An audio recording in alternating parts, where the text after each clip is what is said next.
Farmacijo sem študiral v prepričanju, da farmacevt ne dela samo v lekarni, ampak ima še druge možnosti. In res, čisto slučajno sem dobil zaposlitev na medicinski fakulteti, Inštitut za biokemijo te univerze. Moja prva naloga je bila izolacija enega proteina, iz katerega je ena profesorica doktorirala. Jaz naj bi ponovil njen doktorat in potem delal naprej, raziskovalno delo na tem proteinu enega encimskega kompleksa. Nisem bil uspešen, ni mi šlo. Bil sem že proglašen za butla, ker ne morem tega ponoviti. In dokler nisem potem ugotovil in dokazal, seveda, da ta protein sploh ne obstaja, protein, iz katerega je doktorirala profesorica, ne obstaja in ni potreben za tisto encimsko reakcijo tam, karkoli že je. To je komu mogoče začudujoče, kako je to možno, ampak to ni nič čudnega. V biomedicinski sferi je dobra polovica rezultatov neponovljivih. Ena druga polovica je neobjavljenih. Tako da to je precej megle, ni nič eksaktnega. Torej,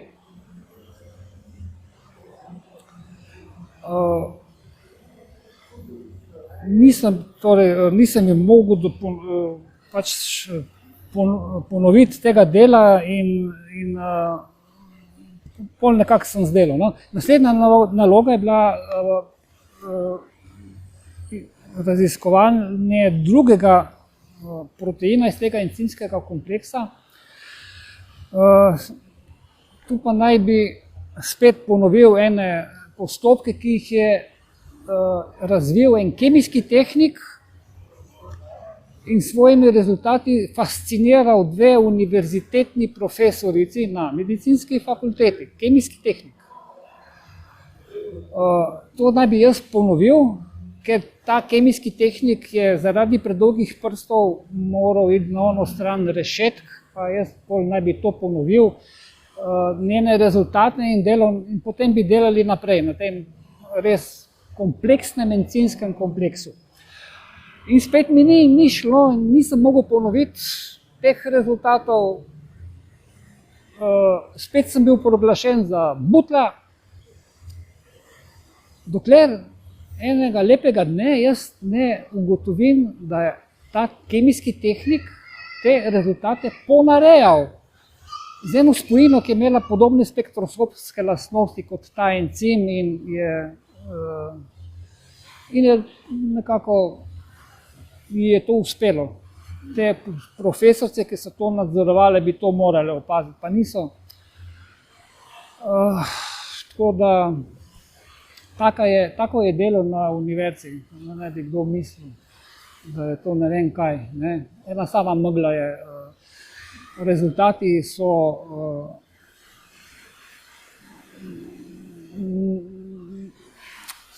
ne vem, statistično mogoče so zaznavni, praktično pa nimajo nobenega pomena. Tako je recimo s testiranjem mnogih zdravil, v primerjavi s placebom so statistično gledano imajo en učinek, klinične slike pa ni nobene izboljšave klinične. Tako je vsemi psihiatričnimi zdravili in praktično skoraj vsemi izdelki, ki jih farmacija pošilja na trg. Zato smatram, da je vse to delo, ki ga opravljajo inštituti pod okriljem te univerze, mislim na biomedicinsko sfero, pod rektoratom rektorja Gregorja Majdiča, medicinsko in veterinarsko izobražen profesor Gregor Majdič, ki trdi, da je cepljenje največji dosežek da se mi ne bo zaletelo, v medicini. Večje neumnosti si ne morem predstavljati. Največji dosežek v medicini je, jaz bom še nekaj o cepljenju povedal. Cepljenje ponazarjam za planiško letalnico, velikanko. Igla je bila zapičena pri 240 metrov. Pa imamo še par 10 metrov spusta in medicina in farmacija to raztegne po Y-osi do vrha in pokaže teh zadnjih 10, 20, 30 metrov spusta in rečejo ljudem, poglejte, kako so cepiva učinkovita. Kako smo pa prišli do 240 metra, pa ne vemo. Higiena in izboljšane prehranske navade so iztreble te bolezni, ne cepiva. Cepiva niso popolnoma nič posegla. Ampak kot do tega pred 5 leti in proti današnjemu dnevu tega, kot da nihče tega ni vedel. In kar so počeli zadnjih 5 let, vemo, ne bom razlagal. Skratka, delo, ki se ga upravlja v biomedicinskem področju pod okriljem te univerze, pod okriljem tega rektorja, ki se je podpisal pod odločbo, da sem nesposoben in upravlja delo na medicinski fakulteti, čeprav sem izpolnjeval pogoje in so me za asistenta in so me zato obrcali iz službe, njegov podpis je bil gor. Zato bom v znak enega, ne protesta, ampak enega totalnega razočaranja na to znanostjo, ki ga goji ne samo ta univerza, ampak vse univerze po svetu, bom eno simbolično dejanje storil. Najprej bom tale strgal magisterij, ki sem ga dobil, da je že, pa se ni važno, tam nekje 20.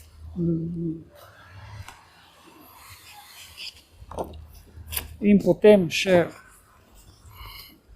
to je magisterij in ravno tako nič vreden doktorat.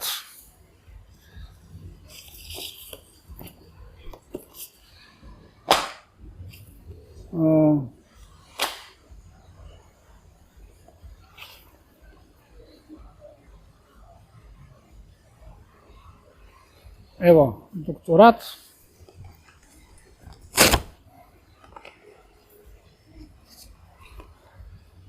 In na koncu moram vseeno povedati, da vseeno sem hvaležen za vse znanje, ki mi ga je ta univerza podelila zastonj, ker zdaj imam pač neko znanje iz farmacije imam, ki ga zato bom zdaj poskušal unovčiti v eni delovni skupini, kjer se ukvarjamo z odvajanjem od psihiatričnih zdravil. To je ne tako enostaven postopek, ni tako enostavno, kot zdravniki mislijo, da je.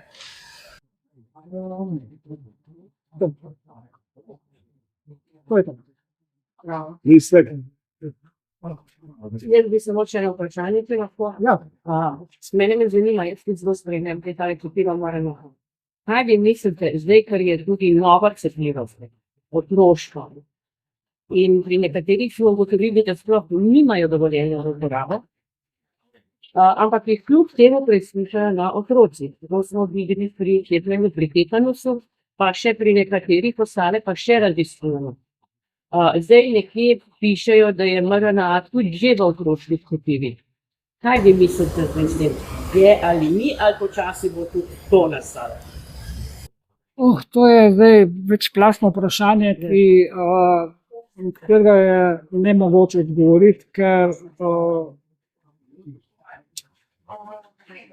glede na to, kar se je zgodilo v zadnjih 5 letih, ko so prezgodaj na svet spravili nekaj 10 milijonov ljudi in glavnina pa še pride zaradi prionskih bolezni, ki se bojo razvile, kot Jakobova bolezen, Alzheimerjeva bolezen in tako naprej. Če so to bili sposobni, so sposobni dati tudi in doječe matere cepiti temi popolnoma nekoristnimi in nevarnimi zvarki, potem mislim, da so sposobni tudi to narediti. Mislim, da sposobni so, ne? Ker jaz nekako smatram, da je za zdravnika dražljivo enako, če ne še bolj. Imamo zdravnika na urgenci, ki rešuje življenja, ne? Ima status Boga, tako rekoč. Ne? Jaz sam sem se rodil pred 20 leti, drugič rodil, ne bo pomote, pred 20 leti na urgentni kliniki v Celovcu, po nesreči z državnim padalom. In tisti zdravniki imajo zame status Boga, konec. Na drugi strani, simetrično, kot Bog pa demon, nekako, ne, so pa zdravniki, ki to vznemirja, jemati življenja. Ne. Mislim, da je enako vznemirljivo. Nisem psihološko, sociološko podkovan, da bi to razumel, ampak nekako slutim, da nekaj je na tem. Ne vem. Jaz bi pa upala javno povedati, da glede na to, kar sem jaz spremljala, kar so mi ljudje pošiljali, Ja. Tudi način zdravljenja pri ljudeh, ki niso imeli covida, ampak je bila samo začetna pljučnica, Ja. so zdravniki zdravili po protokolu za covid. Mislim, jaz temu rečem malo hujša gripa, ne covid. Ja. Na kar je pacient glede tiste njihove terapije zaradi protokola umrl. Ja. To so bili stari 60 let, 50 let, tako v tem smislu. Tako da bom jaz rekla črna lista. Ja, Ventilatorji.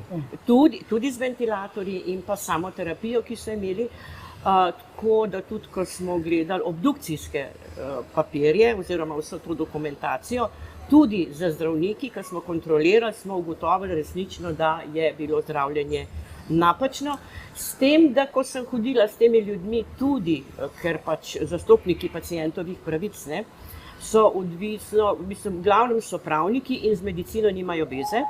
In potem, ko vprašaš tazga zdravnika, ko vidiš, da ni potrebe po protokolu zdraviti, a ne, zakaj recimo temu, ki je bil komaj začetek pljučnice, zakaj mu niso dali Sumamed, zakaj ni zdravil po Hipokratovi, ne, za prisegi, in ti odgovori, ja, to pa ne vem, pač mislim, sem zdravil po protokolu. Taki so bili odgovori, tako da jasno vsem, kaj smo se pač šli, oziroma so se šli. Je pa veliko zdravnikov, moram pa to pohvaliti, to pa oba veva, ki so bili resnično srčni in pač, ja, vemo, kaj je za njih sledilo. Tako da najlepša hvala. Ja, to je največji poraz znanosti v zgodovini. To nimamo kaj, ne, zadnjih 5 let. Zato to je vrednost te znanosti. Tole. Hvala. Okay. Za novo cepivo, ko je menda 50% smrtnost, ko je pripravljeno, je pa menda še čaka. To pa zdaj, ta nov virus na Zato zima je bilo planirano zdaj od mednarodne situacije. Ja. Zadeve so pripravljene že dalj časa, se ve, zakaj se zdaj masovno se naseljujejo tuji ljudje k nam, s temi kvazi pecivi, cepivi, kakorkoli bi to imenoval, je šlo tako in tako za samo depopulacijo. Ja, to pomeni tudi kemična kastracija na nek način. Ne? No, itak, Pfizer je naredil, je ciljal jajčnike. Ja. Točno to. In dejansko zdaj, če se tako pogleda, ne, rodnost tak in tak pada že vsa leta. Ne? Ja.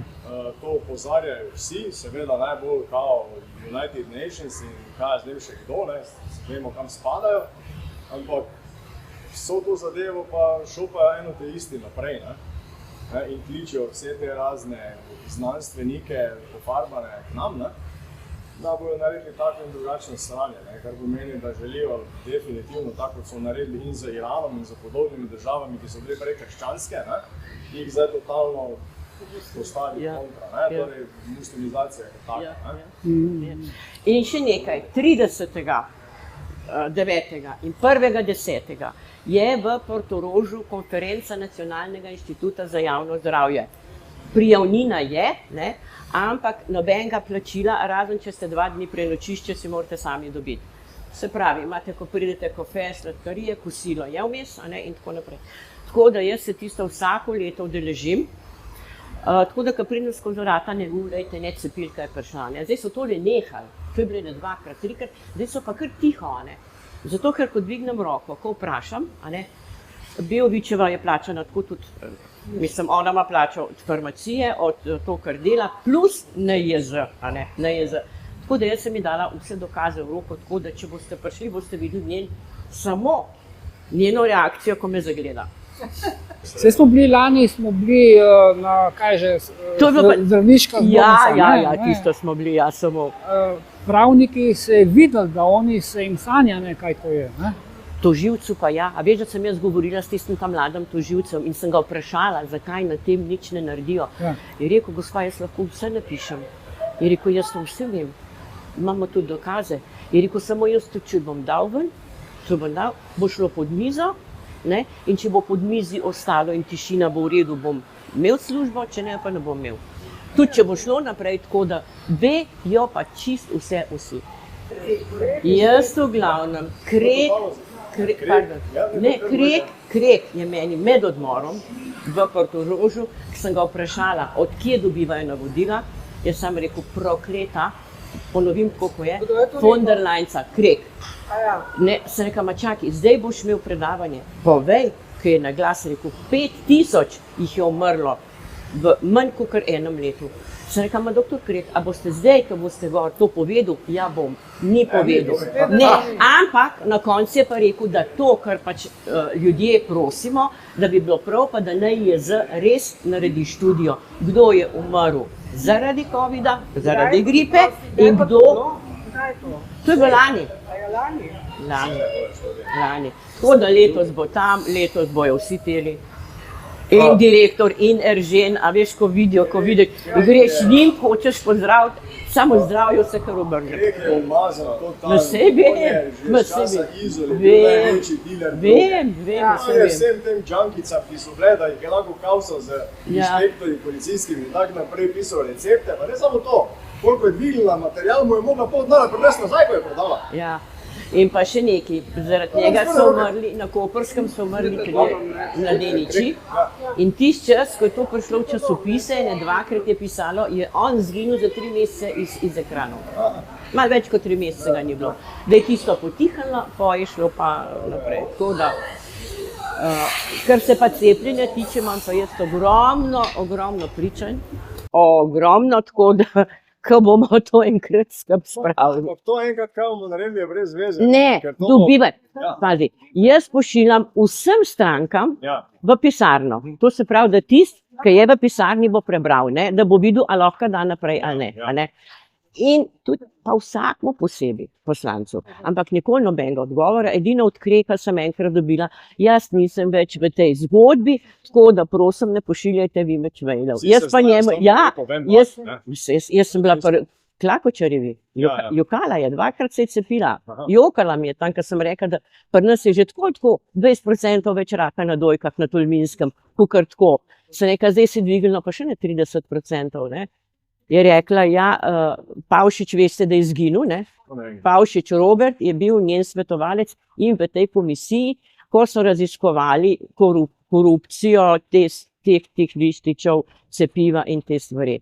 In on je tisti moment, potem tudi, koliko smo se pogovarjali, je rekel, tudi nam noče dati NIJZ nobenih podatkov. Pa vemo, In tisti čas, ki je prišel v časopis, oziroma je bil po televiziji, ki je on vprašanja postavil Janši. Je šel, konc, zgubil se je, ni ga več v politiki. Ker že tisti čas je rekel, da pač oni vse vejo, ampak da so podpisali, da o tem ne smejo govoriti niti od WHO-ja. To je to. Ma se vem. Na infekcijski kliniki, jaz imam spis, je ena zdravnica zaslužila 82-84 tisoč evrov. Ostali zdravniki pa tam od 45 do 47 tisoč. Beovička ima pa od zunaj, ne za njo pa. Medicinska fakulteta ima od Univerze v Ljubljani najbolje 100 plačenih Ja, univerze, ja. prevladuje Vem, medicinska vem, vem. fakulteta, koliko je, 14 000 je zgornja. Ja, ne vem, koliko je bilo, ampak v glavnem. Ampak s tem jih utišajo, s tem so Ja. oni Ja, so ti, se vem, ja. ne. Zato, ker jaz sem svoji ne svoji, ampak ginekologinju, ki je Društvo za zdrave dojke, ker smo se šli, tako malo smo se pogovarjali, pa je na ušesa prišlo, a ne, da pač zdravniki še vedno stavkajo. Ne. Jaz sem rekel, seveda stavkajo. Prej so imeli 50 000, pa 40 000, a ne, zdaj so padli pa na 10, pa mogoče 15 z dežurstvom. Ne. Pa se ono glas, ne Vera, to pa ni res. Vse, kaj veste, kaj, doktor Tutova? Tudi za vas vem, koliko ste zaslužila, ker sem dobila cel izpisek za vsakega doktorja posebej. Utihnila je, 15 let smo se tikali, od zdaj naprej, od tistega dneva se vikamo. Sem bi, tiho ko... Jaz si omenila štrajk zdravnikov. Jaz sem lani v Dnevniku objavil en članek, ko so v 70 letih štrajkali na 3 različnih koncih v svetu. Ne. In v vseh 3 mestih so opazili znaten padec pogrebnih storitev. Ja, pa če je bilo to res? To je res. To sem lani v sobotni prilogi Dnevnika. Še ve, saj se ve.